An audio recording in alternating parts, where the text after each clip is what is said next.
Prepayment facilities. Okay, so prepayment facilities, I group prepayment, streaming, and royalties as the same thing.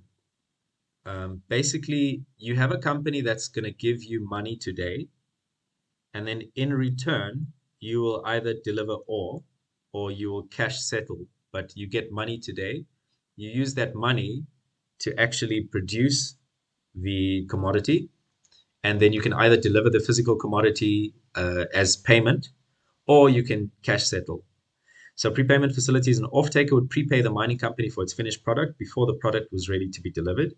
This could be used as a source of additional short-term capital, and it's better for mining companies that desire guaranteed offtake more than the flexibility to sell to the highest bidder in the open market. It's also commonly seen where mining companies are unable to secure cheaper forms of short-term working capital funding. Okay. Something very important to note here, wouldn't be in the notes, is that these prepayment facilities can be very sneaky. So you would think, because they're unsecured, that you as senior lenders can ignore them and treat them as equity. Okay. It's like a game of musical chairs, unfortunately. The gift that kept on giving. When we needed the money the most, we found out that at their election, the prepayment facility providers could choose not to roll the facilities. So how the facilities would work is that Vitol would give, let's say, $10 million upfront, and would need to deliver iron ore in 3 months' time. So when the 3-month window came and the ore reached China, then Vitol would say, they just continue like that. Then we'll give you another 10 million for another delivery in 3 months' time. Okay. So now what happens when the company goes into administration? Vitol says, okay, look, we paid you 3 months ago. We're just going to take delivery of iron ore, but we're not going to give you another 10 million because we don't know whether you guys are going to carry on producing.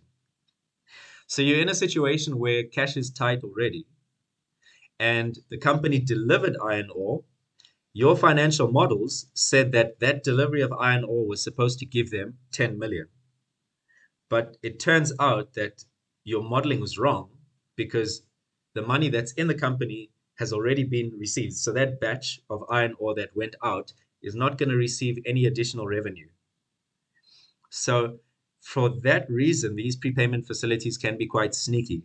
And you just need to bear that in mind when you're doing your modeling, that maybe the rollover won't happen. Okay. So just something to bear in mind, especially when things are starting to get a bit tight in a company.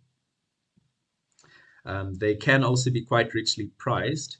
And I think for a company that just wants offtake, they would, if they don't have a very strong marketing department and they can't market their finished product very well, and they just want offtake, say, I don't know, a company in mineral sands, and they don't have the relationships internationally, for them, yeah, look, let's just get offtake. So for them, it's more important than trying to sell their stuff off in the open market. But stuff like highly liquid commodities where you don't really have to worry. I mean, you could sell gold to a bank. There's plenty of off-takers that'll take your gold from you. You don't really have to worry too much about offtake, and you'd rather say, okay, I back my marketing team to time these trades to perfection, such that I'm getting the best return on the ore that I produce. So that's your prepayment facilities.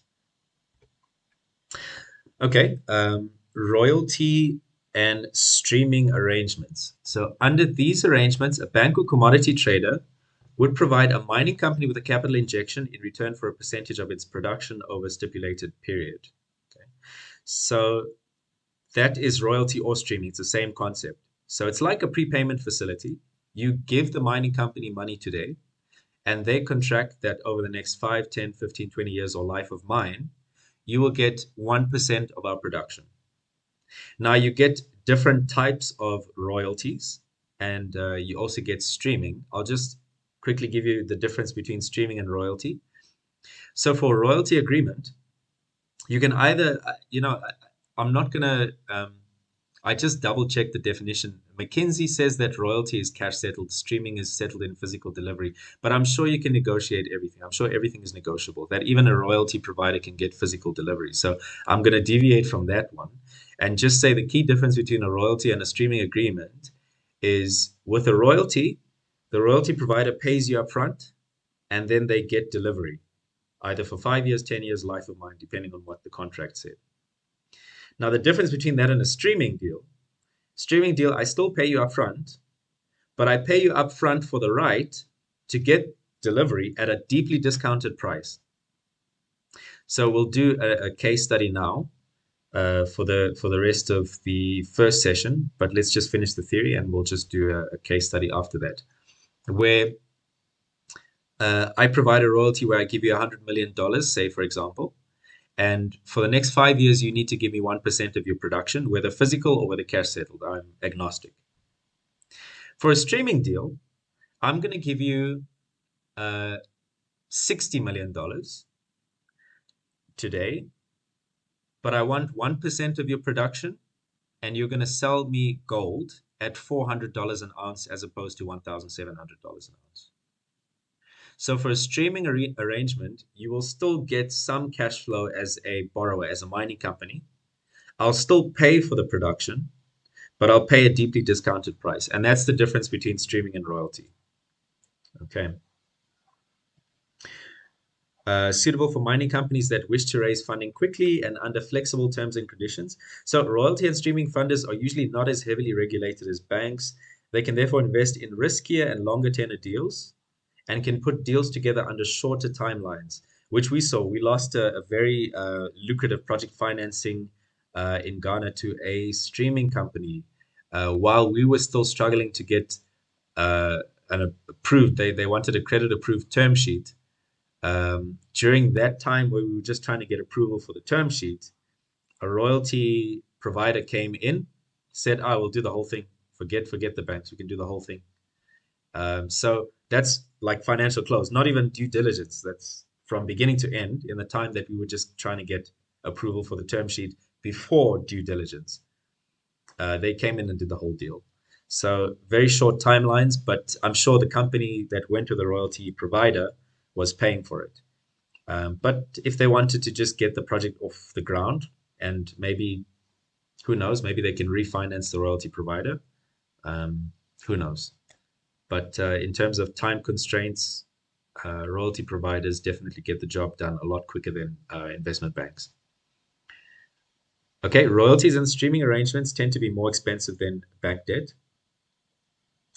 No typical tenor for these facilities is they're usually very customizable and can be very long dated, for example, more than 10 years. And once commonly seen only in early stage mining companies, but now becoming very mainstream. So there's an article that came out 2 weeks ago, Canada's top 10 royalty and streaming companies, and it shows that these streaming and royalty deals are beginning to be used by large corporates, large mining corporates, established corporates, not only in the junior space, and it's becoming a more mainstream funding alternative. So this article just lists large market cap mining companies, let's say junior to mid-tier, and how these companies are actually using these royalty facilities. And some of the names are, okay, quite an established company. It's no longer just the struggling juniors that are using them. Let's do a quick exercise in Excel modeling. So if you guys open up the attachment that says royalty versus streaming, this is just for you to understand the concept. So you're not really going to do much modeling. So we're just going to try and replicate the results here, calculating what the cost would be of two different types of royalties versus a streaming deal, what the cost to the client would be. So we're just going to replicate the calculations. So you get different types of royalties. You get net smelter revenue royalty. So basically what this is based on, it's based on a gold company, and your net smelter revenue is after the gold has been smelted, melted down, purified, and it's now been cast into bars. Okay. So you take that's what that gold bar would attract the gold price that you see that's quoted per ounce in the market. Okay. So for a net smelter revenue royalty, you calculate the royalty based on top line revenue. So you take the gold price, okay, that you receive for the bar, and then I, as the royalty provider, am entitled to a certain percentage of your production. So you can either cash settle me or you can deliver those ounces physically to me, but I am entitled to your top line revenue. Okay. To see why that's a little nuance is you also get net profit interest royalties, where the royalty provider tells you, okay, fine, I know that you've manufactured this gold bar, but what were your costs in doing so? Obviously, your electricity, your mining fleet, crushers, all of those costs. Deduct all of those costs, your sustaining capex, deduct all of that, and then whatever your net margin is, I want 4% of your net margin. Okay. So, I mean, immediately you can see that this one is more expensive than this one. If you're getting charged a royalty on your top line, it's more expensive than a royalty on your net profit. Okay. The last one is a streaming deal. And let's look at the numbers here. So let's assume a gold price of 1750. The royalty and also the streaming, you can just put their royalty or streaming, is 4%. Your all-in sustaining costs, so that's your all-in costs, operational costs, plus sustaining capex. Okay. Minus you're excluding expansion capex, but just what it costs to keep the mine current operations going at a sustainable at current levels today. Your all-in sustaining cost is $967 per ounce. Gold price is 1750. So you can see that your margin would just simply be the gold price that you receive minus your all-in sustaining costs. So this excludes capex, project capex. But this is the margin that you're going to make. And the delivery price under the streaming deal is equal to $400 an ounce. So using all of these inputs, try not to look at the formula used. I want you guys to see if you understand the concept of how you calculate the cost to the client per ounce under a net smelter revenue approach, or a net profit approach, or the streaming approach. Okay, and just to recap again, net smelter revenue, I'm going to charge you a 4% royalty off your top line. So per ounce, I want 4% of the proceeds. Your net profit, I'm going to charge you 4% of what your net profit is. So you take the gold price minus all of your costs, and I'm going to charge you 4% of that. Last but not least, streaming. Okay, I'm going to charge you, take 4% of your output, but I'm only going to pay you $400 an ounce as opposed to the spot gold price. Okay, so just quickly, I'm going to give you guys a few minutes to do that, and then we can discuss it and then go on our tea break.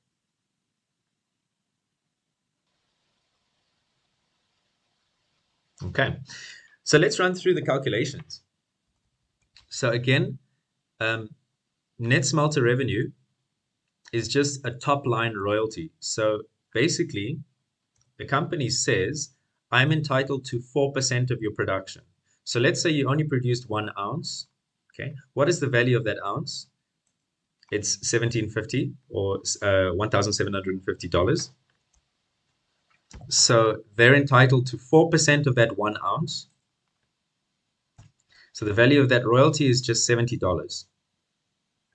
Now, net profit interest, they're a bit kinder to you. So I'm entitled, you only produced 1 ounce that year. The value of that ounce is $1750.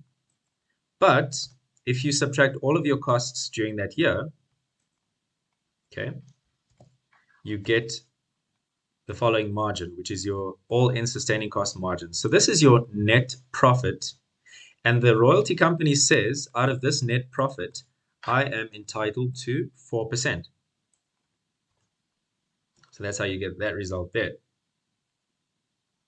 For the last one, the streaming company says you need to sell me 4% of your production at $400 an ounce.